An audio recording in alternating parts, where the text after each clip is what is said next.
This presentation will provide an introduction to the new group behavioural competencies.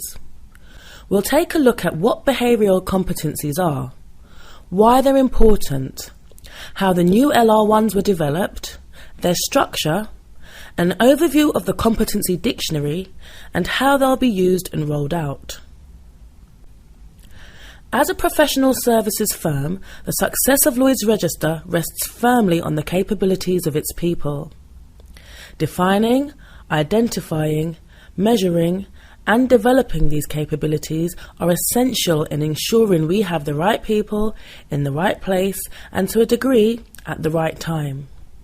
And right people, right place, right time is one of the pillars of our strategy map. LR's technical knowledge and expertise is critical to our success, but how this knowledge, experience and expertise is applied differentiates high performance. Examples of behavioural competence include how we communicate and interact with others, including our team and our clients, how open-minded we are to new ideas and ways of working, the way we plan and organise our work to meet deadlines and targets, how well we share our knowledge and expertise with others. These are sometimes called soft skills. However, there is nothing soft about them. They have a hard impact on service quality and customer and employee satisfaction. So when combined with our personal values and motivation, they can enable or derail success in a role and your career. It's not just LR that thinks behavioural competencies are important. They are also recognised as a core requirement by professional bodies. And as you can see from this engineering example, they become more important and more heavily represented the more senior the professional standing. So why do we need a new framework? Over time, for historically valid reasons, LR had developed multiple and very different behavioural competency frameworks. For example, the Global, the Marine and the LR Leadership frameworks. Each had benefits, but there were also limitations. Instead, the new behavioural competencies will provide a single framework that supports our vision, strategy and values that is clear, consistent, intuitive to use and, importantly, differentiates roles and levels of performance. This will then provide a firm foundation for our core people processes. When developing the new framework, we looked to answer the following questions.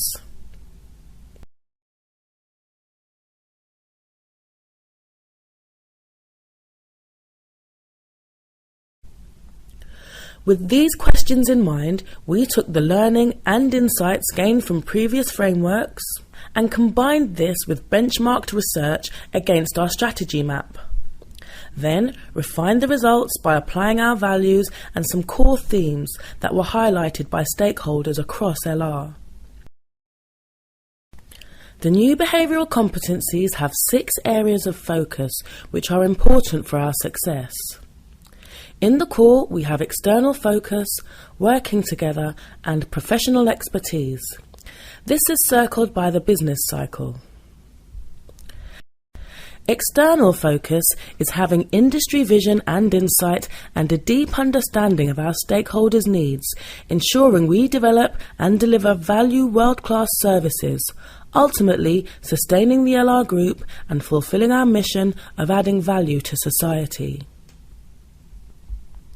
Working together is about inspiring, empowering, motivating and valuing each other.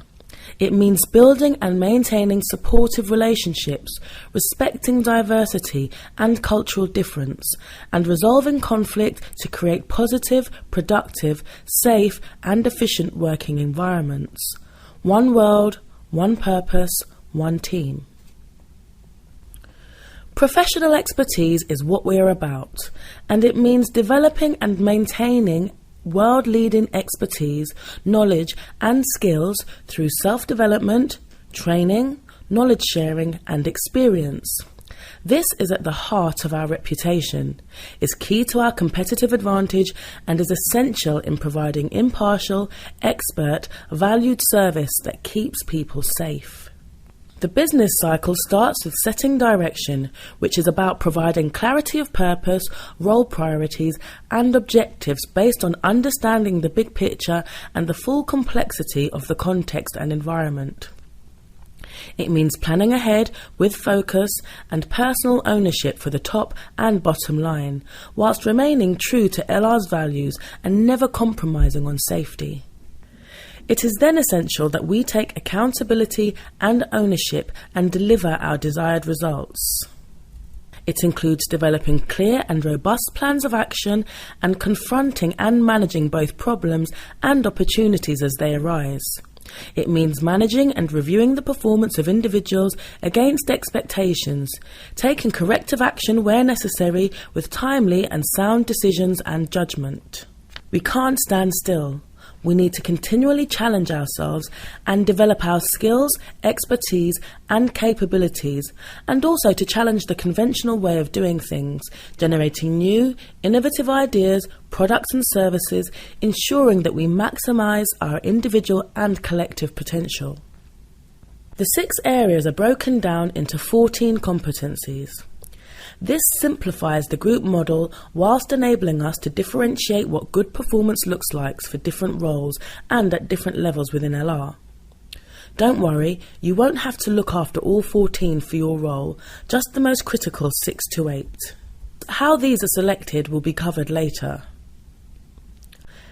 Each competency is described within 2 pages of the dictionary illustrated. The first page provides a high-level definition and, importantly, explains why this competency matters to LR. It then refers to the most relevant values and provides keywords to support the definition. Some development ideas or methods are then mentioned. These are supported by a development guide. We then move on to the behavioural indicators, which are the core of the framework. These are split into 2 categories: negative indicators and positive indicators. The negative indicators describe the behaviours that are not acceptable within LR and, if demonstrated, need to be addressed through feedback and development. The positive indicators are broken down into levels, recognising that although different jobs may require the same competency, the level of sophistication and complexity in the behaviour can differ significantly. For example, communicating with influence would be a relevant competency for an office receptionist and for a senior manager. However, the sophistication and complexity of how that behaviour is displayed would be very different. These different competencies are broken down into competency levels from A to E, making it easier to profile jobs, evaluate individual performance, and identify development needs. The scale is intended to be cumulative, in that if an individual is effectively demonstrating level C behaviours, he or she must also be displaying level A and B behaviours. Competency levels do not hard map directly to job grades. However, broadly speaking, level E behaviours typically relate to grade 6 positions, level D to grade 5 positions, C to 4, B to 3, and A to grade 1 and 2 positions. It is anticipated that some of the competencies will be required at higher levels in some roles. For example, you might expect an account management role to display a higher level of competence for communicating and influencing, or that a technical lead role would require a higher level of competence for professional expertise. Having distinct levels enables managers and individuals to have clarity on what target performance should look like when someone is falling short and needs to develop, and when someone is demonstrating behaviours that indicate signs of potential for progression. Currently, HR business partners are working with each area of the business to map the most important 6 to 8 competencies for each role within LR. The mapping of competencies against roles is being carried out within the job family structure. The management pathway will have the same mapping for the whole organisation and will become the new management and leadership model for LR. The business support function roles are being mapped by group functions and will be tested against regional and business stream roles. The remainder are being mapped by each business stream, as roles can vary between each unit. Having competencies mapped to each role with clear indicators will make the behaviour section of the PPP process much simpler for managers and individuals. The behaviours will already be described within a role profile. The task then is simply to select the ones to focus on for this cycle of the PPP, either to ensure objectives are met or for career development. I mentioned the development guide earlier. This will include general guidance on getting the most from your learning opportunities and provide ways of developing each competence, including useful reference material as well as LR programs of learning. This guide will be available in September 2012. The rollout of the new behavioural competencies is in 2 phases.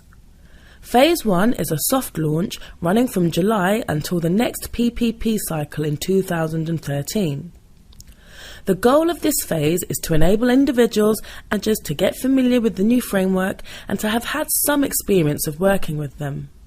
Materials and briefings will be available to support the use of the behaviours within this year's PPP process. However, at this stage, their inclusion within PPP will not be mandated by a group. Each business stream or function will provide specific guidance on what they expect this year. For example, Marine are looking at selecting 4 key behaviours for everyone to focus on for this coming year. During this year, July 2012 to 2013, the behavioural competencies will be built into leadership development, recruitment and promotion processes. To support management and leadership development and assessment, a new 360 will be available and tailored to each grade, so we are clear of what we expect from first-line supervisors versus a senior leader within the organisation. Phase 2 is the hard launch, with all individuals and managers using the competencies in PPP for the 2013 to 2014 cycle. This cycle will see an improved PPP process that will hardwire behaviours into the performance rating. This hard launch will be supported by briefings and training for all. Support and training will be available face-to-face, online, via WebEx, as well as through Cascade briefings. By working with a 2-stage approach, starting with a soft launch year, we can allow the various parts of the organisation to build understanding and awareness in different ways aligned with their strategic priorities.